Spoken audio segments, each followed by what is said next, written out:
जय हिंद, वंदे मातरम। स्वागत है आप सभी का राधे टीचिंग एग्जाम्स के यूट्यूब प्लेटफॉर्म पर। उम्मीद करते हैं आप सभी एकदम स्वस्थ और अच्छे होंगे। देखिए दोस्तों, आज की हमारी यह जो वीडियो होने वाली है सीटेट 2026 के लिए होने वाली। किसके लिए? सीटेट 2026 के लिए होने वाली है। और इस वीडियो में हम लेंगे 2021 का PYQ लेंगे। किसका? PYQ लेंगे। किसका? पर्यावरण का। किसका लेंगे? EBS का, जो हमारा होगा प्रीवियस ईयर क्वेश्चन लेंगे। और आप लोगों से उम्मीद है कि आप लोग इस चैनल पे अगर नए हैं तो चैनल को सब्सक्राइब कर लीजिए, जिससे जो भी हम वीडियो अपलोड करेंगे उसका नोटिफिकेशन आपको तुरंत मिल जाएगा। देखिए, कुछ लोग कहेंगे कि अभी तो इस सीटेट का नोटिफिकेशन आ ही नहीं रहा है, तो सीटेट का जो नोटिफिकेशन है आ जाएगा। आपकी तैयारी रहेगी तो आप जो है एग्जाम आसानी से क्वालिफाई कर लेंगे। आप लोग इस वीडियो को शेयर कर दीजिए। जितना शेयर करेंगे उतना जो है बच्चों का लाभ होगा। और ये मान के चलिए कि यह चैनल जो है आपको जितने भी प्रीवियस ईयर पेपर हैं, वो चाहे यूपी टेट के हों चाहे सीटेट के हों, सभी करवाए जाएंगे। EBS और हिंदी और गणित। तो आप लोग EBS, हिंदी और गणित के लिए सुनिश्चित रहें कि आपकी जो तैयारी इस चैनल से हो जाएगी। तो हमें उम्मीद है कि आप लोग पूरी वीडियो देखेंगे और इसमें जो इम्पोर्टेंट है उसको नोट करते जाइएगा। तो हम देरी ना करते हुए हम क्वेश्चन को स्टार्ट करते हैं। देखिए, आज का हमारा पहला क्वेश्चन। देखिए, पहला क्वेश्चन है, साबुत मूंग या चना को रात भर पानी में भिगोकर 1 या 2 दिन छोड़ देते हैं। सबसे पहले जो भाग अंकुरित होता है उसे क्या कहते हैं? क्या किया जाता है? सभी कहते हैं कि अंकुरित जो है चना खाइए, अंकुरित जो है मेथी का दाना खाइए, इससे जो है बहुत बेनिफिट मिलेगा। तो उसमें जो अंकुर निकलता है उसे हम कहते क्या है? तना कहते हैं कि पत्ती कहते हैं कि जड़ कहते हैं कि फल कहते हैं? क्या कहते हैं? जो अंकुर निकलता है उसे क्या कहते हैं? आप लोग कमेंट में बताइए। देखिए कमेंट में क्या आप लोग आंसर देते हैं। तो इसका आंसर क्या होगा? देखिए, जो अंकुरित अनाज में कई तरह के क्या होते हैं? पोषक तत्व पाए जाते हैं। इसमें पाए जाने वाले एंटी ऑक्सीडेंट की वजह से रोग प्रतिरोधक क्षमता क्या होती है? बेहतर होती है। वहीं इसमें मौजूद लवण शरीर की दूसरी आवश्यकताओं को भी पूरी करते हैं। इसमें क्या होता है? फास्फोरस होता है, आयरन होता है, कैल्शियम, जिंक और मैग्नीशियम जैसे प्रमुख तत्व पाए जाते हैं। किसमें? जो अंकुरित अनाज होता है। तो आपका इसमें कौन सा आंसर हो जाएगा? तो जो अंकुर निकलता है उसे हम क्या कहते हैं? जड़ कहते हैं। क्या कहते हैं?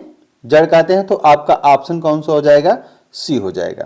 देखिए, दूसरे क्वेश्चन में पूछा है, मार्ट की उपस्थिति को जांचने के लिए आयोडीन के हल्के घोल से परीक्षण करने पर निम्न में से कौन सा रंग आता है? नीला काला आता है कि नीला बैगनी आता है कि नीला रंग नारंगी कि नीला हरा आता है?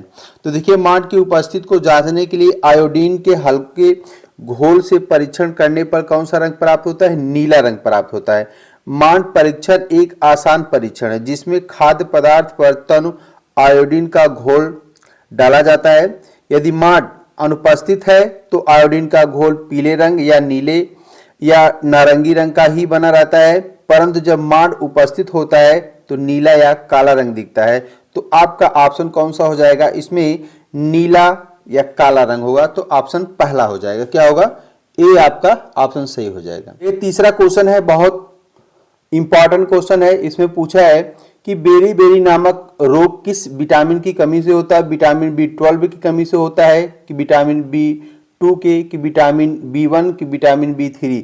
तो क्वेश्चन नंबर जो 3 है यह बहुत इंपॉर्टेंट है। आप लोग कमेंट में इसका आंसर बताइए। कमेंट में बताइए इसका आंसर क्या होगा। तो इसका आंसर कौन सा हो जाएगा? देखिए, जो विटामिन है, विटामिन B1 की कमी से बेरी बेरी नामक रोग होता है। विटामिन B1 का रासायनिक नाम क्या होता है? थायमिन होता है। विटामिन जो B1 है उसका रासायनिक नाम क्या होगा? थायमिन होगा। वयस्कों में प्रतिदिन विटामिन B1 की 1 मिलीग्राम मात्रा आवश्यक होती है। गर्भवती स्त्रियों को संपूर्ण काल तक विटामिन B1 की 5 मिलीग्राम आवश्यकता होती है। बेरी बेरी जो नामक रोग है विटामिन B1 कमी से उत्पन्न कुपोषण अन्य रोग है। इससे विटामिन B1 की कमी से रोग होता है। कौन सा? बेरी बेरी नामक। तो आपका ऑप्शन कौन सा हो जाएगा? सी हो जाएगा, विटामिन B1 हो जाएगा। और इसका विटामिन B1 का जो रासायनिक नाम है वह क्या होगा, थायमीन होगा। क्वेश्चन नंबर 4 में पूछा है पटसन का रेशा पटसन के पौधे के किस भाग से प्राप्त होता है, बीज से प्राप्त होता है कि पत्ती से कि फूल से कि तना से। तो देखिए ये जो पटसन है इससे जो है रेशा कैसे प्राप्त होता है, तो आपका जो पटसन का रेशा पटसन के पौधे के तना से प्राप्त होता है। किससे प्राप्त होता है, तो आप ऑप्शन बताएंगे किससे प्राप्त होता है, तना से। आपका ऑप्शन कौन सा होगा, डी सही होगा, तना से प्राप्त होता है। पटसन या पाट को मेस्टोम भी कहते हैं, क्या कहते हैं, इसी को हम मेस्टोम भी कहते हैं। और भारत में पटसन की कृषि लगभग कितने होती है, 582,000, किसमें 582,000 एकड़ भूमि पर होती है किसकी, पटसन की खेती। और इससे मोटे रस्से, मछली के जाल, मोटे मोटे टाट तथा कैनवस बनता है। रूट के साथ मिलाकर इसके चीनी के बोरे भी बनते हैं। इसकी पत्तियां, कोपले और फल बहुत कड़वे होते हैं। पौधे के शीर्ष और शाखाएं पशुओं को इसको खिलाया जाता है। तो आपका चौथे का आंसर कौन सा, डी सही हो जाएगा। क्वेश्चन नंबर 5 में पूछा है निम्न में कौन सा जड़ नहीं है, मूली, शकरकंद, टैपियोका, आलू, इसमें से कौन सा जड़ नहीं है, तो आप क्या बताएंगे। देखिए इसमें जो आपका मूली है और शकरकंद है, गाजर है, सलजम है, टैपियोका आदि, ये क्या है, आपका जड़ है। कौन सा, ये जो मूली है, शकरकंद, टैपियोका, ये सब क्या है, आपके जड़ हैं। ये आलू क्या है, ये तना है। जो आलू है ये तना है, ये जड़ नहीं है। तो आपका ये तीनों जो मूली है और शकरकंद है, टैपियोका है, ये आपका कौन सा हो जाएगा, ये हो जाएगा जड़ होगा। क्या होगा, जड़ होगा। और ये आलू क्या है, आपका तना है। आलू क्या है, तना है। तो आपका आंसर कौन सा हो जाएगा, डी सही हो जाएगा। ये क्वेश्चन नंबर 6 में पूछा है निम्नलिखित में कौन सा परजीवी पौधा है, परजीवी पीपल है कि अमरबेल है कि अंगूर है कि मनी प्लांट है। तो क्वेश्चन नंबर 6 का ऑप्शन कौन सा हो जाएगा, क्वेश्चन नंबर 6 का ऑप्शन होगा बी होगा। अमरबेल क्या है, एक परजीवी पौधा है।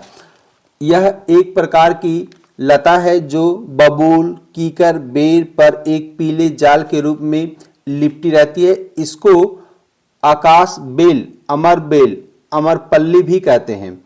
यह एक शाकी परजीवी है जिसमें पत्तियों और पर्णहरित का पूर्णतः अभाव होता है, इसलिए इसका रंग पीत मिश्रित सुनहरा या हल्का लाल होता है।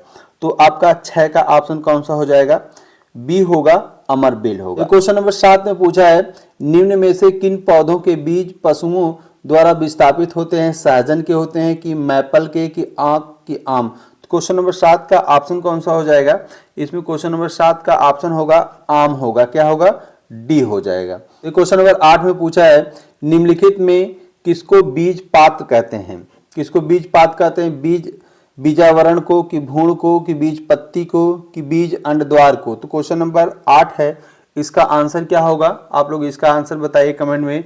निम्नलिखित में किसको बीज पात्र कहते हैं, बीज बीजावरण को कि भ्रूण कि बीज पत्र कि बीज अंडद्वार को। तो क्वेश्चन नंबर जो आपका 8 है इसमें कौन सा आंसर होगा, आपका आंसर होगा सी होगा, बीज पत्ती को। तो बीज पत्ती को, तो आपका आंसर सी हो जाएगा। ये क्वेश्चन नंबर 9 पूछा है निम्नलिखित में किन पौधों की जड़ों में नाइट्रोजन जोड़ने वाले बैक्टीरिया की ग्रंथियां नहीं होती हैं, स्वीट पी, मीठी मटर, बगीचे वाली मटर, तुलसी, मूंगफली। तो क्वेश्चन नंबर 9 का ऑप्शन कौन सा हो जाएगा, सी होगा। क्या होगा, सी होगा, तुलसी हो जाएगा। देखिए तुलसी के पौधों की जड़ों में नाइट्रोजन जोड़ने वाले बैक्टीरिया की ग्रंथियां नहीं होती हैं। स्वीट पी और जो मीठी मटर, बगीचे वाली मटर, गार्डन पी, मूंगफली आदि फलीदार पौधे की जड़ों में नाइट्रोजन जोड़ने वाले बैक्टीरिया की ग्रंथियां होती हैं। तुलसी एक द्विबीजपत्री तथा शासकीय औषधि पौधा है।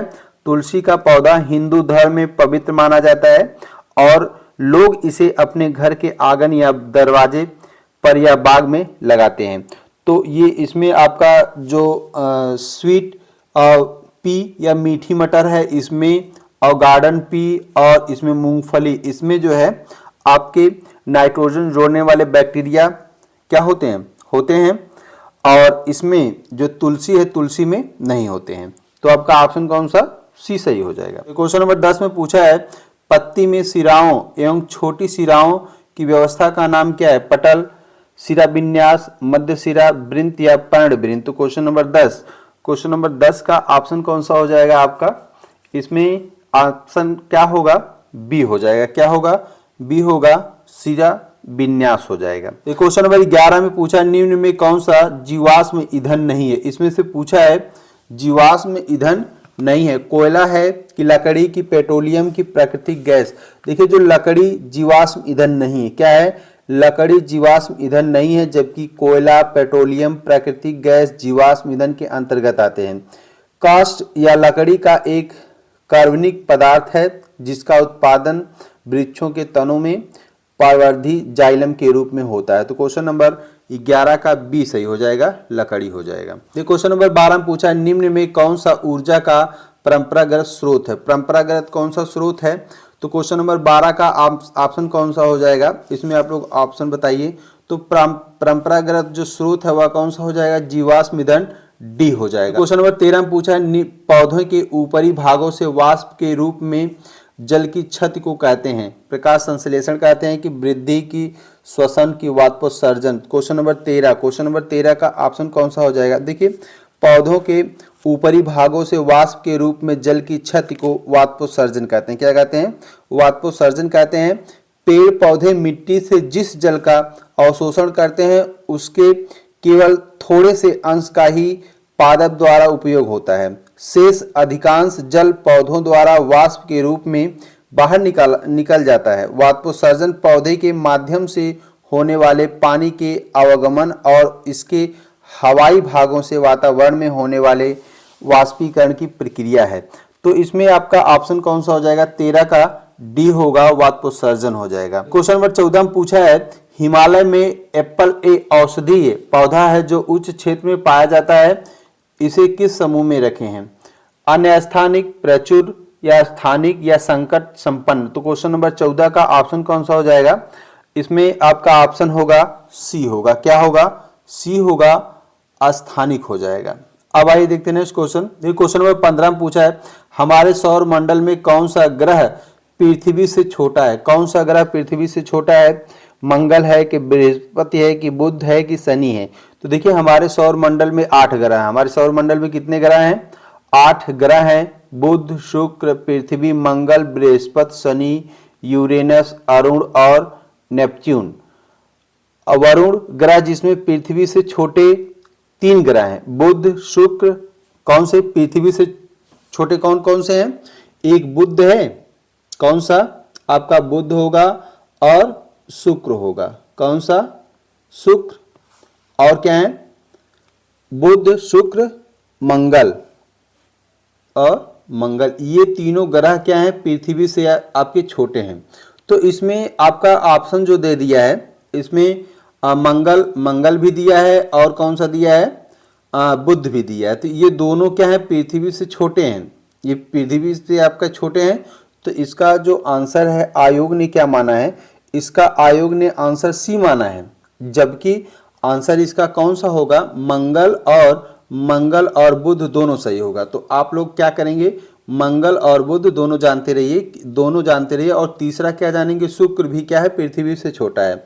और जो बड़े ग्रह हैं कौन से हैं? वरुण है, वरुण, अरुण और शनि, बृहस्पति, ये सब क्या है? इससे पृथ्वी से बड़े हैं। तो आपके कौन सा इसमें आंसर हो जाएगा? 15 का आप लगाएंगे आंसर। आयोग ने सी माना है लेकिन आप लगाएंगे ए और सी दोनों लगाएंगे। तो आपका ऑप्शन ए और सी दोनों होगा। तो चलिए देखते हैं नेक्स्ट क्वेश्चन। एनसीएफ 2005, यहाँ भी क्या रहेगा? 2005 रहेगा। क्या रहेगा? एनसीएफ 2005 के अनुसार प्राथमिक स्तर पर ईवीएस का उद्देश्य निम्न में से कौन सा होना चाहिए? इसमें से कौन सा उद्देश्य होना चाहिए? तो क्वेश्चन नंबर जो 16 का है इसमें लिंग संबंधी विषयों की तथा हाशियाकरण के मुद्दों पर समालोचना करना, बच्चे की कंठस्थ करने की कला का विकास करना, प्राथमिक स्तर पर ईवीएस के सीखने में वर्णन के महत्व पर जोर देना, वातावरण संबंधी प्रमुख मुद्दों को पहचान कर प्रत्यावाहन करना। तो इसमें देखिए क्वेश्चन नंबर जो 16 है इसका आंसर क्या होगा, आप लोग कमेंट में बताइए। तो देखिए इसका आंसर क्या होगा, इसका आंसर होगा आपका जो ए होगा। क्या है इसमें ये होगा एनसीएफ 2005 के अनुसार जो प्राथमिक स्तर का बच्चा है इसमें ईबीएस का उद्देश्य लिंग संबंधी विषयों की तथा हास्यकरण के मुद्दों पर समालोचना का करना चाहिए। जबकि एनसीएफ 2005 के अनुसार बच्चे की कंठस्थ करने की जो कला होती है विकास करना, प्राथमिक स्तर पर ईबीएस के सीखने में वर्ण के महत्व पर जोर देना, वातावरण संबंधी प्रमुख मुद्दों को पहचान कर व प्रत्याहन करना। प्राथमिक स्तर एनसीएफ 2005 के अनुसार ये क्या है, नकारात्मक है। तो इसमें आपका ऑप्शन कौन सा हो जाएगा, इसमें आपका आंसर ए सही होगा। लिंग संबंधी विषयों की तथा हास्यकरण के मुद्दों पर क्या करना चाहिए, समालोचना करना चाहिए। बच्चों को जो कंठस्थ करने वाली बात होती है ये कतई नहीं आपको विकास करना है। और इसमें जो वर्णन वाली बात आ जाए ये भी प्राथमिक स्तर पर नहीं करते हैं। और इसमें जो वातावरण संबंधी प्रमुख मुद्दों को पहचान व प्रत्याह्वान ये भी आपको नहीं करना। तो आपका ऑप्शन कौन सा, ए सही हो जाएगा। क्वेश्चन नंबर 17 में पूछा है प्राथमिक स्तर पर ईबीएस की एकीकृत प्रवृत्ति को निम्न में से कौन अनुमोदित करता है। विज्ञान, सामाजिक विज्ञान तथा पर्यावरण शिक्षा की अवधारणाओं एवं मुद्दों का एकीकरण। और दूसरा है बच्चा अपने पर्यावरण को एक संपूर्ण रूप में देखा है। और इसमें जो सी है यह थीम पर आधारित है। और आपका चौथा है इसमें विज्ञान एवं सामाजिक विज्ञान के विषय तथा उप विषय शामिल हैं। क्वेश्चन नंबर 17 का आपका ऑप्शन कौन सा हो जाएगा, इसमें कौन सा होगा, तो आप लोग कमेंट में इसका आंसर बताइए। तो इसका आंसर क्या होगा, इसका आंसर हो जाएगा आपका बी होगा। क्या होगा, बी होगा। इसमें आपका ए जो ये बी कूट जो दिया है इसमें बी होगा। बी में भी कौन कौन सा आपका सही होगा, ए सही होगा और बी सही होगा और सी सही होगा। आपका ऑप्शन डी नहीं रहेगा, ए बी सी तीनों सही होगा। तो आपका ऑप्शन बी सही हो जाएगा। अब आइए देखते हैं नेक्स्ट क्वेश्चन। क्वेश्चन नंबर 18 में पूछा है निम्न में ईबीएस की शिक्षा के संबंध में कौन सा सही है। अनुभव द्वारा सीखना, मूर्त से अमूर्त की ओर शिक्षा, ज्ञात से अज्ञात ईबीएस का प्रासंगिक स्वरूप। तो इसमें आपका आंसर कौन सा होगा, 18 का आंसर कौन सा होगा, इसमें आपका ऑप्शन कौन सा हो जाएगा। देखिए पहले में दिया ए बी सी डी चारों दिया है, बी में दिया है बी सी तथा डी दिया है, और सी में केवल सी तथा डी, और डी में दिया है डी। तो आपका इसमें ऑप्शन कौन सा हो जाएगा, इसमें आपका देखिए बच्चों को मूर्त से अमूर्त, मतलब मूर्त से अमूर्त, पहले आपको जो वस्तु दिखाई दे रही है उसको आप सिखाएंगे, फिर उसके बाद जो बच्चा नहीं जानता है, जो नहीं देख पाएगा उसको आप सिखाएंगे। और ज्ञात से अज्ञात जो दिया है इसमें जो बच्चा पहले जानता है हम पहले उसको बताएंगे। जैसे अभी का से जो कबूतर है, कबूतर को बच्चा देखता है, हम पहले कबूतर पढ़ाएं, उसके बाद जो है कनक पढ़ाएं, मतलब सोना। तो आपको ज्ञात जो बच्चा जानता है पहले उसको पढ़ाइए, उसके बाद जो नहीं जानता उसको पढ़ाइए। अनुभव द्वारा सीखना, तो बच्चा जो अनुभव किया है उसके अनुसार आप बच्चों को सिखाएंगे। ईबीएस का प्रासंगिक स्वरूप, ये भी आपका सही। तो आपका आंसर इसमें चारों सही है। तो आपका ऑप्शन कौन सा हो जाएगा, आपका इसमें आंसर ए सही हो जाएगा। चारों होगा, ए बी सी डी हो जाएगा। क्वेश्चन नंबर 19 में पूछा है निम्न में से ईबीएस के पाठ्यक्रम का थीम कौन सा है। ईबीएस के पाठ्यक्रम का थीम इसमें कौन सा है, तो आपका 19 का ऑप्शन कौन सा हो जाएगा। देखिए इसमें आपका आंसर कौन सा होगा, तो इसमें आपका आंसर होगा बी होगा, चीज जो हम बनाते हैं और करते हैं। तो आपका ऑप्शन बी सही हो जाएगा। क्वेश्चन नंबर 20 में पूछा है एनसीईआरटी की ईबीएस पुस्तक का आरक्षित में सुनीता आधारित है। रोजमर्रा की चुनौतियां, असल जीवन की घटनाएं, वास्तविक लोग तथा उनके अनुभव, वास्तविक स्थान। क्वेश्चन नंबर 20 में आंसर कौन सा हो जाएगा, इसमें आंसर आपका होगा सी होगा। क्या होगा, सी होगा, वास्तविक लोग तथा उनके अनुभव हो जाएगा। क्वेश्चन नंबर 21 में पूछा है खाद्य पदार्थों के खराब होने तथा आप बच्चे को संबोधित करने के लिए निम्न में से कौन से संसाधन का सुझाव उपयुक्त है। तो क्वेश्चन नंबर आपका 21 में 4 विकल्प है। परिवार के अनुभव एवं पारस्परिक क्रियाओं को खाद्य परीक्षण से संबंधित व्यक्ति से साझा करना, इस विषय पर श्रव्य दृश्य और सी है व्याख्या एवं विचार विमर्श, सोच स्याही जोड़ना, जोड़ा एवं साझा।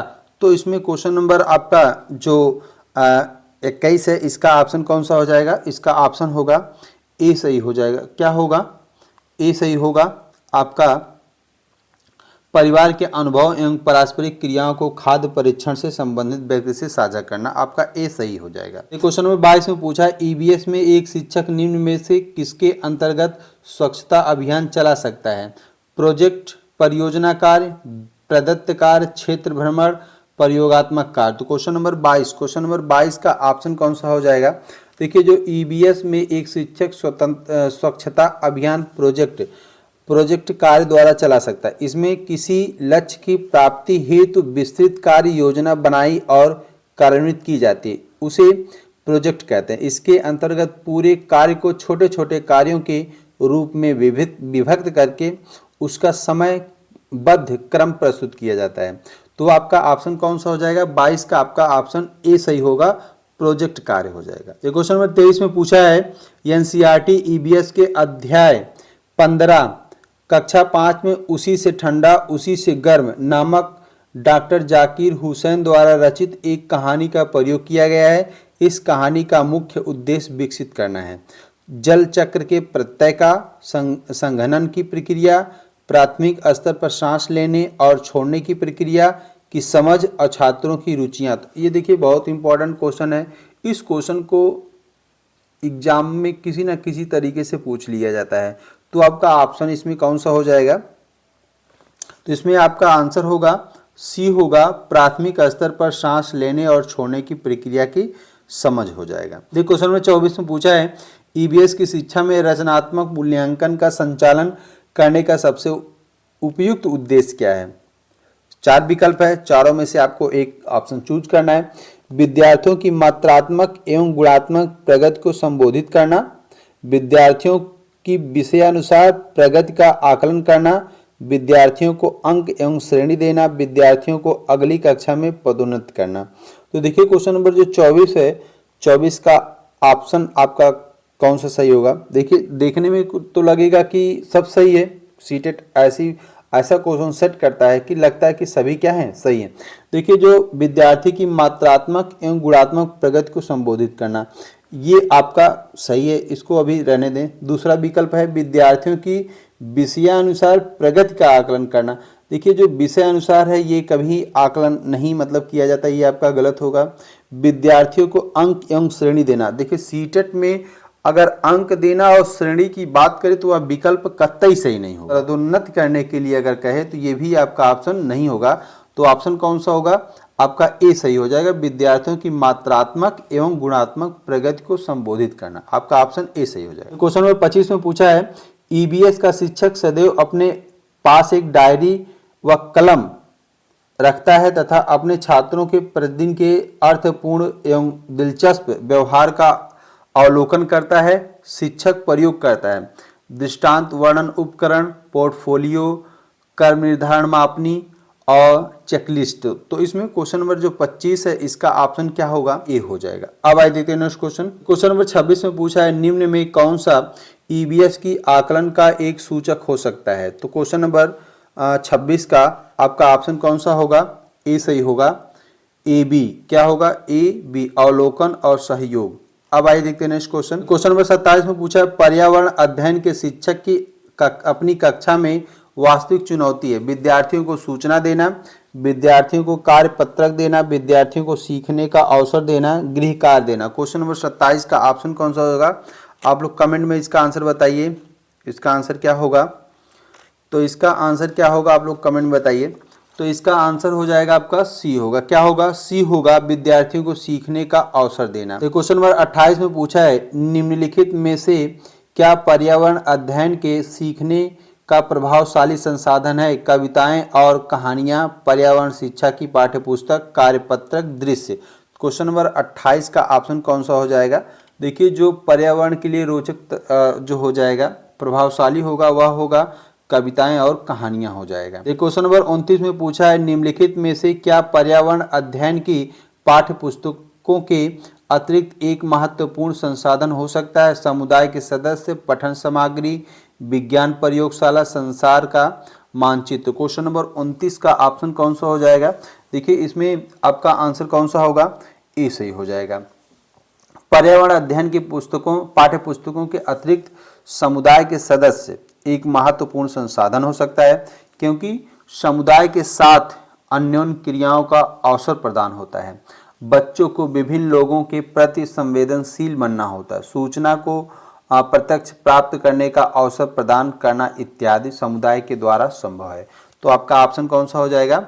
ए सही हो जाएगा, समुदाय के सदस्य। क्वेश्चन नंबर 30 में पूछा है, निम्नलिखित में से किस आकलन का पर्यावरण अध्ययन की शिक्षा में विद्यार्थियों द्वारा आनंद लिया जाता है? पोर्टफोलियो द्वारा आकलन, पेपर पेंसिल परीक्षण, मौखिक प्रश्न, पेपर पेंसिल परीक्षण की प्रतिपुष्टि। क्वेश्चन नंबर 30 का ऑप्शन कौन सा हो जाएगा? क्वेश्चन नंबर 30 का ऑप्शन होगा ए होगा, पोर्टफोलियो होगा। तो आपका ऑप्शन ए सही हो जाएगा। आप लोगों का बहुत बहुत धन्यवाद। आप लोग पूरी वीडियो देखें और आप लोग इस वीडियो को अपने मित्रों तक शेयर कर दीजिए। तो ये वीडियो आप लोगों को बहुत अच्छी लगी होगी। मिलते हैं किसी नेक्स्ट वीडियो में, तब तक के लिए आपका धन्यवाद।